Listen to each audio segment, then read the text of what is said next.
안녕하세요. 장지훈 목사입니다. 오늘은 2월 21일 수요일 아침입니다. 오늘은 저와 함께 마가복음 2장에서 3장 말씀을 함께 묵상해 보려 합니다. 마가복음 1장에서 예수님은 많은 기적과 치료를 행하시고 복음을 전파하셨습니다. 예수님이 가는 곳마다 사람들이 몰려 나왔고 예수님의 소문이 퍼지기 시작했습니다.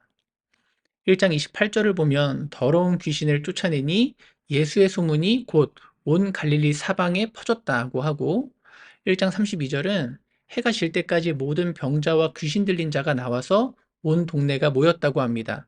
모든 사람이 주님을 찾습니다. 라고 말하죠. 그렇게 1장 마지막인 45절은 예수님이 동네에 들어가지 못하시고 한적한 곳에 계셨는데 그럼에도 불구하고 사방에서 사람들이 예수님께 나아왔다라고 마무리됩니다. 그런데 마가복음 2장과 3장의 분위기는 매우 다릅니다. 물론 여전히 예수님께서는 많은 사람들을 고치시고 또 많은 사람들이 예수님을 찾아오기는 하는데요. 2장에서부터 예수님을 대적하는 사람들이 등장합니다. 서기관, 바리새인, 헤롯 당 같은 종교 지도자들입니다. 이들은 예수님을 지켜보면서 예수님을 반대하고 반복적으로 예수님이 자기들의 뜻과 반하는 것을 확인하면서 예수님을 미워합니다. 총 5번의 논쟁이 있는데요. 마지막 5번째 논쟁이 끝난 다음에 이렇게 마무리가 됩니다. 마가복음 3장 6절. 바리새인들이 나가서 곧 헤롯 당과 함께 어떻게 하여 예수를 죽일까 의논하니라. 죽이고 싶을 정도의 분노와 미움이 그들 가운데 일어나는 것입니다. 대체 예수님이 무엇을 잘못했기에 이렇게나 예수님을 미워했던 걸까요? 5번의 논쟁에서 갈등을 만들어내는 핵심은 안식일 전통이라고 할 수 있습니다. 유대인은 안식일 전통을 중요시 여겼는데 예수님이 그 전통에 정면으로 반하고 있던 것입니다. 그러나 우리는 5번의 논쟁을 통해 누구보다 안식일의 본래의 의미를 회복하고 안식일 정신을 지키시는 분이 바로 예수님이라는 것을 알 수 있습니다. 이 시간에는 먼저 안식에 대해서 성경이 가르치는 것을 알아보고 5번의 논쟁을 살펴보면서 묵상을 하도록 하겠습니다. 먼저 안식일에 대해서 나누도록 하겠습니다. 성경에서 처음으로 안식일이 등장하는 것은 출애굽기인데요. 하나님은 자그마치 400년 동안이나 이집트의 노예로 살았던 이스라엘을 구해내셨습니다. 그들이 속했던 이집트의 특징은 쉬지 않고 일하는 사회라고 할 수 있어요. 그래서 출애굽기 앞부분을 보면 바로는 너희가 게으르다 게으르다 쉬지 말고 일해라 일해라라고 말하는 걸 볼 수 있습니다. 그렇게 노예 상태에서 그들은 자유하지 못했고 쉼을 누릴 수가 없었습니다. 그랬던 이스라엘이 이제 자유인이 되어서 안식을 누릴 수 있게 되었다는 것을 바로 안식일을 통해 하나님께서 선포하신 것입니다. 안식일은 단순히 너가 그동안 일을 많이 했으니 이제는 좀 쉬면서 놀아라 라는 게 아니라 너희는 세상의 종이 아니다. 너희는 죄의 종이 아니다. 너희는 나의 백성이고 자유하게 된 자들이다 라는 하나님의 은혜로운 선포였던 것입니다. 하지만 하나님은 이 안식의 참된 의미와 정신을 이스라엘 공동체에 구현하시기 위해 안식일 뿐 아니라 안식과 관련한 많은 제도를 만드셨습니다. 첫째는 방금 말씀드린 안식일인데요. 모든 사람이 7일 중에 하루를 쉴 수 있게 해주신 것입니다. 사실 지금 우리가 사는 세상도 여전히 7일에 한 번씩 쉬는 이 안식일의 법칙을 기본으로 따르고 있죠. 얼마 전에 한 번은 아들이 왜 나는 일주일 중에 5번이나 유치원에 가야 돼? 라고 저한테 물었습니다. 그날은 유치원에 좀 가기가 싫었나 봐요. 그래서 제가 원래는 맨날 가는 거야. 그런데 하나님이 특별히 쉴 수 있도록 해주셨어. 하나님이 우리한테 쉬는 날을 안 주셨으면 우리는 맨날 일해야 되고 맨날 유치원 가야 돼. 이렇게 얘기를 해줬어요. 그러니까 아들이 납득이 되었나 봐요. 입을 닫고 고개를 끄덕거리더라고요. 그런데 그 순간 저는 정말 진심이었습니다. 하나님이 그렇게 6일 동안 일하시고 하루 쉬셨던 이 안식의 원리를 우리에게 선물로 주지 않으셨다면 우리는 안식일 없이 정말 힘들게 살았을 것이다. 그런 생각이 들었거든요. 그렇게 이스라엘에 있는 모든 사람은 6일 동안 일하고 하루는 쉬었어야 했습니다. 그런데 이 안식일은요, 단순히 이스라엘 백성만을 위한 것은 아니었습니다.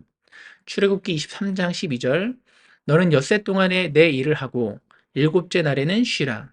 내 소와 나귀가 쉴 것이며 내 여종의 자식과 나그네가 숨을 돌리리라. 그들이 하루를 쉼과 동시에 그들과 관계된 모든 것들도 쉴 수 있게 된 것입니다.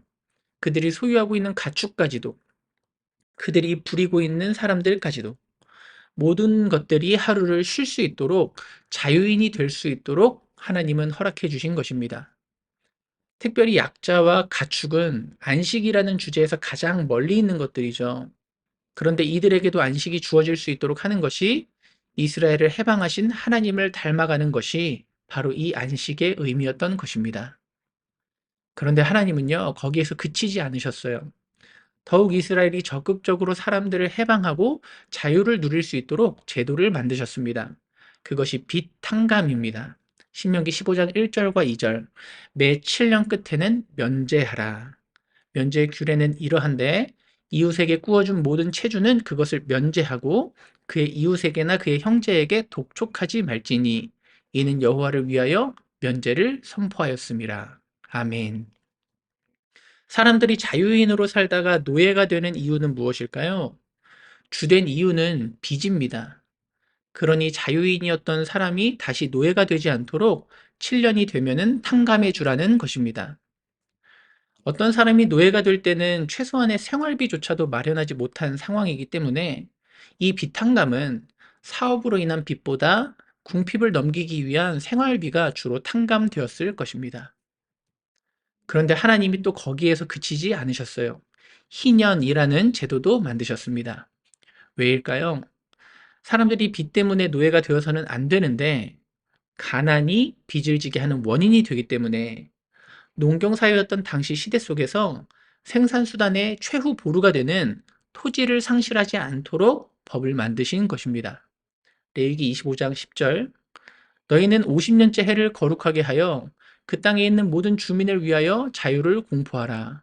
이 해는 너희에게 희년이니 너희는 각각 자기의 소유지로 돌아가며 각각 자기의 가족에게로 돌아갈지며.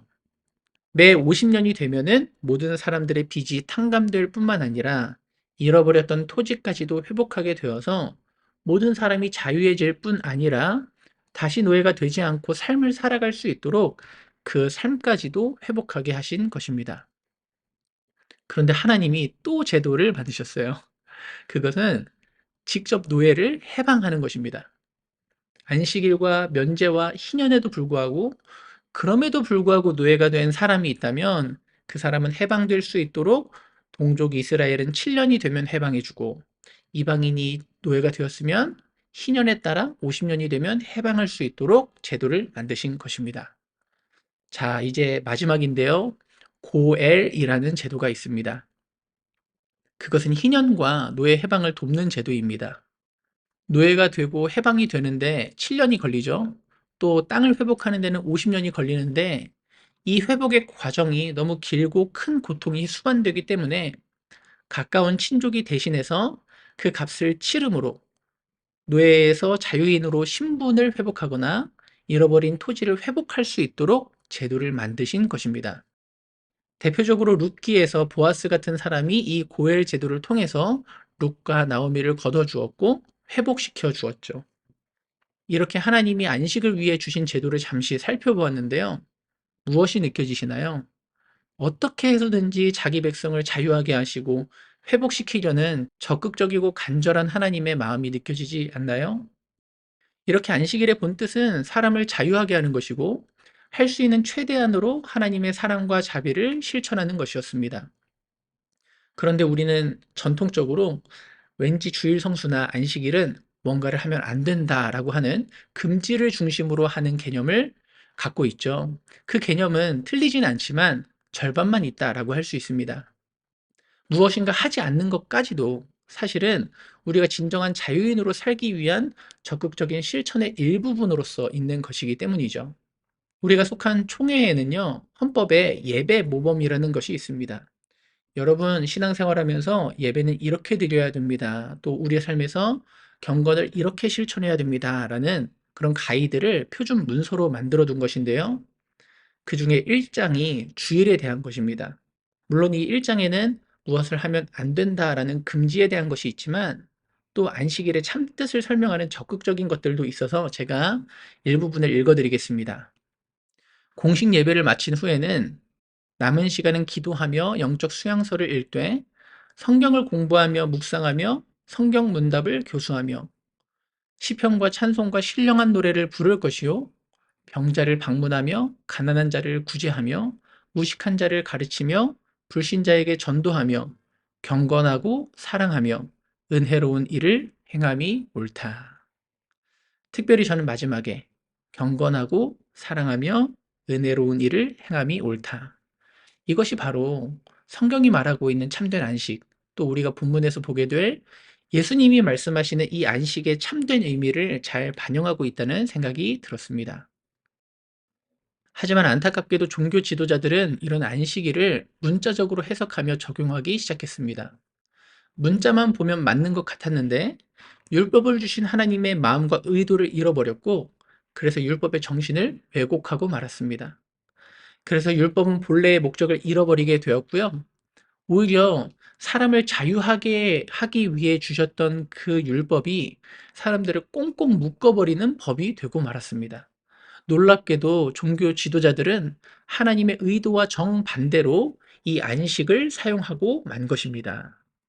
본래의 의도와 목적을 잃어버리면 하나님이 주신 말씀까지도 정반대로 사용하고 적용할 수 있구나 그런 생각이 들었습니다. 심지어 종교 지도자들은 그렇게 만들어낸 율법의 규칙을 잘 지켜야만 구원받을 수 있다고 가르치면서 율법의 해석권과 자기들의 경건으로 이익을 취하고 권력까지도 만들었습니다.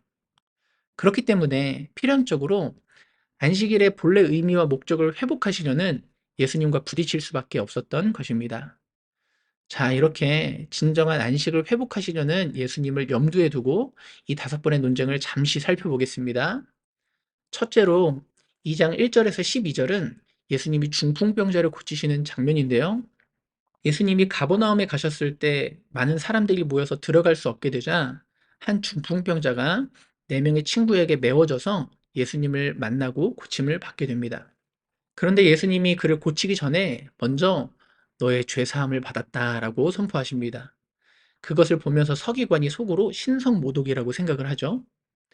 예수님이 그것을 아시고 죄 사함을 받았다는 말과 침상을 가지고 걸어가라는 말 중에 무엇이 쉽겠느냐 질문하시면서 일어나서 네 상을 가지고 집으로 가라 말씀하십니다.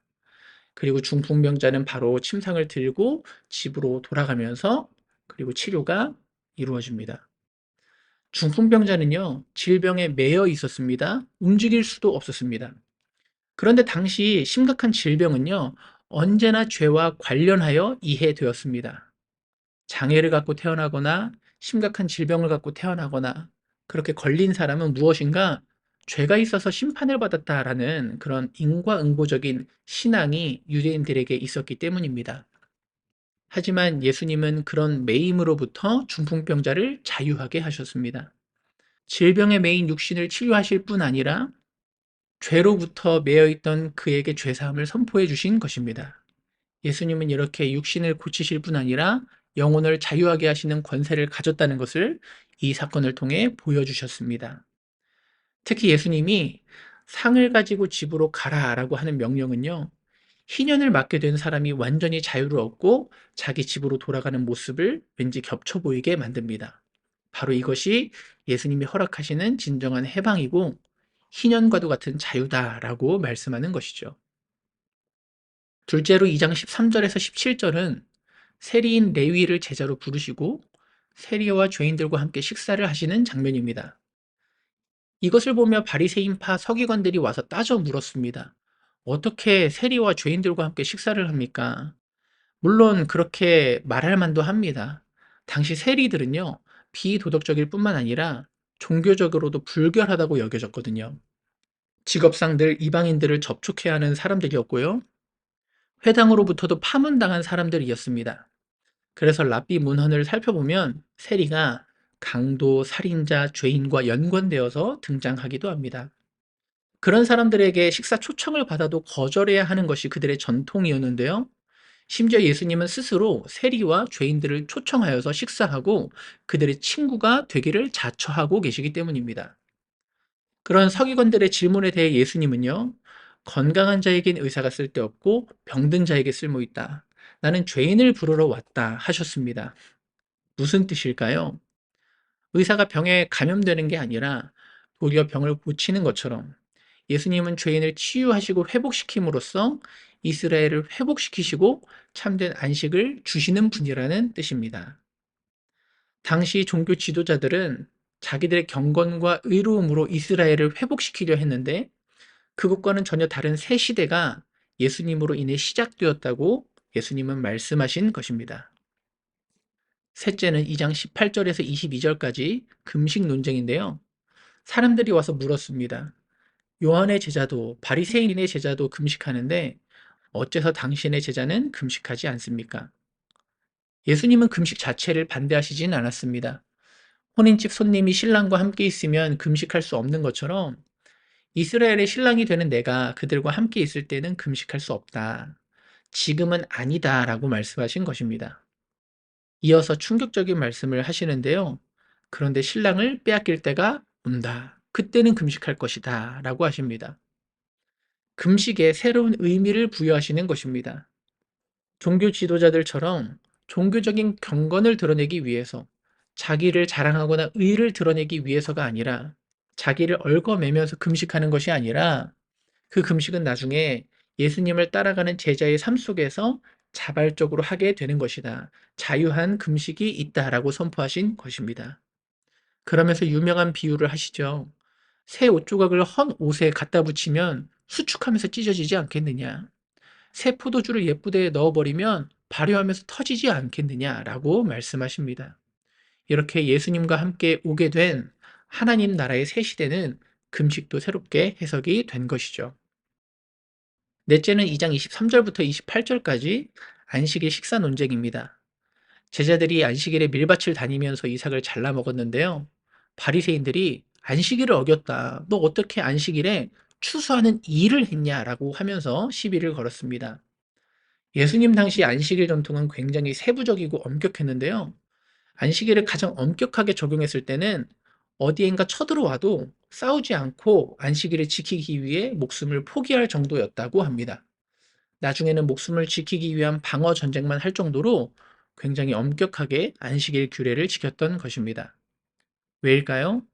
안식일을 준수하는 게 할례와 더불어서 유대인과 이방인을 구분하는 중요한 표지가 되었기 때문입니다.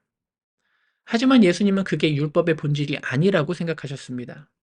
너희가 민족적으로 다른 이방인과 구분되는 게 중요한 게 아니라 노예화를 방지하고 사람들을 자유하게 하는 안식일 제도의 진정한 정신이 회복되는 게 중요하다라고 생각하는 것입니다. 아이러니하게 정작 유대인들은요, 그 시절에도 동족을 노예로 삼기도 하면서 그냥 외적으로는 이방인과 구분되는 것에만 관심을 쏟고 있었습니다. 그 자체로 위선이었고 모순이 있었죠. 이에 대해 예수님은 대답하십니다. 다윗이 위급한 상황에서 자기와 부하들의 생명을 구하고자 하나님께 바쳐진 진설병을 먹었다는 사실을 말입니다. 사무엘상 21장에 보면 등장하는데요. 그렇게 다윗이 자기 생명을 구하고자 율법을 범했던 게 허락이 되었는데 지금 나의 제자들이 다른 사람의 영혼을 구하는 사역을 하다가 율법도 아니라 너희들이 만든 전통을 범하는 게 문제가 되겠느냐라고 반문하신 것입니다. 그러면서 말씀하시죠. 안식일이 사람을 위하여 있는 것이요. 사람이 안식일을 위하여서 있는 것이 아니다. 이 말씀이야말로 하나님이 처음에 이스라엘에게 안식일을 주신 진정한 의도였습니다. 그 의도를 따라서 예수님은 안식을 회복하고 계시는 것입니다. 마지막으로 3장 1절에서 6절까지 안식일 치유 논쟁인데요. 회당에서 손이 마른 사람이 있었습니다. 손이 굽었거나 망가진 사람, 장애가 있는 사람이라고 보시면 되겠습니다. 그런데 회당 안에서 바리새인들이요, 예수님이 그를 안식일에 고치시는가 아닌가 지켜보고 있었습니다. 그들은 병자가 치유받는 것에 관심이 없습니다. 예수님이 기적을 베푸셔도 놀라워하지도 않습니다. 그냥 전통에 맞냐 틀리냐 그것만 보고 있습니다. 예수님은 그런 바리새인의 완고함에 탄식하면서 손 마른 사람을 고치셨습니다. 전통은요, 안식일에 생명이 위험할 때만 일할 수 있도록 제한했지만 그것에 정면으로 도전하신 것입니다. 그런데 예수님이 이렇게 말씀하세요. 마가복음 3장 4절. 그들에게 이르시되 안식일에 선을 행하는 것과 악을 행하는 것, 생명을 구하는 것과 죽이는 것, 어느 것이 옳으냐. 예수님은 이 일이 생명을 살리는 일이라 말씀하신 것입니다. 바리새인은 율법과 전통을 지키느냐 지키지 않느냐가 중요했지만 예수님은 그 율법의 정신인 생명을 구하는 것이냐 죽이는 것이냐라는 다른 기준으로 행동하고 계셨던 것입니다. 그러니 유대인들이 말했던 것처럼 안식일은 아무것도 하지 않고 그냥 죽지 않기 위해 어쩔 수 없는 것만 해야 하는 것이 아니라 오히려 생명을 살리고 풍성하게 하기 위해 적극적으로 생명을 살리는 것이 치료하고 돕는 것이 율법의 정신이라고 가르치신 것입니다. 이렇게 5번의 논쟁을 통해 예수님과 종교 지도자들은 완전히 대립하게 되었습니다. 그리고 바리새인들이 헤롯 당과 함께 예수를 죽이기로 의논하는 계기가 되었습니다. 이 둘의 궁극적인 차이는 무엇이었을까요? 이 둘의 차이는 결국 율법으로 죽이는 데 사용하느냐, 살리는 데 사용하느냐에 있었습니다. 그들은 살리고자 하시는, 자유하게 하시는 하나님의 사랑과 마음을 알지 못했던 것입니다. 고린도후서 3장 6절을 새 번역으로 읽어드립니다. 하나님께서 우리에게 새 언약의 일꾼이 되는 자격을 주셨습니다. 이 새 언약은 문자로 된 것이 아니라 영으로 된 것입니다. 문자는 사람을 죽이고 영은 사람을 살립니다. 아멘. 오늘 우리에게는 하나님의 말씀이 필요합니다. 유대인들이 그렇게 열심히 봤었던 하나님의 율법 말씀 그 문자들이 필요합니다. 묵상하고 배워야 합니다. 그러나 그에 못지않게 우리는 그 말씀을 주신 하나님의 의도와 성품과 마음을 아는 것이 필요합니다. 살리는 영이 필요합니다. 그것이 없다면 우리는 하나님이 주신 그것으로, 그 말씀으로 하나님이 의도하지 않은 무엇인가를 행하게 될 것이기 때문입니다. 그래서 우리는 그 말씀과 동시에 하나님의 마음을 알려주시고 하나님의 뜻을 행하도록 하시는 성령님의 역사가 필요한 것입니다. 이렇게 5번의 논쟁을 통해 안식을 선포하신 예수님은 3장 마지막에서 어머니와 동생들이 찾을 때 오히려 주위를 둘러보시면서 주위에 둘러앉은 자들에게 이들이 내 어머니와 내 동생이다 라고 말씀하십니다. 무슨 뜻일까요? 내가 너희의 친족이 되어주겠다라는 것입니다. 이 친족이라는 말은 히브리어로 하면 고엘이라는 뜻입니다. 우리가 매여 있을 때 우리에게 희년을 선포하시고 우리에게 즉시로 해방을 가져다 주실 분, 그래서 참된 안식을 가져다 주실 그 고엘, 그분이 바로 예수님이라는 것입니다. 예수님은 그 고백 그대로 우리에게 고엘이 되어주셨습니다. 참 하나님이신데 참 사람이 되어주셨고 우리 가운데 거하셨고 지금도 이 땅에 때로 매어 사는 우리 안에 찾아오셔서 우리를 자유하게 하시는 자유의 영으로 예수의 영으로 와주셨습니다. 우리가 그 자유하게 하시는 주님 안에서 자유를 누릴 수 있기를 소원합니다. 우리를 자유하게 하시는 성령의 뜻을 따라서 살아가고 또 우리도 그 뜻을 따라 살면서 누군가를 자유하게 하는 그런 인생 살 수 있기를 주님의 이름으로 축복합니다. 오늘 말씀은 여기까지입니다. 저는 주일에 뵙겠습니다. 사랑하고 축복합니다. 샬롬.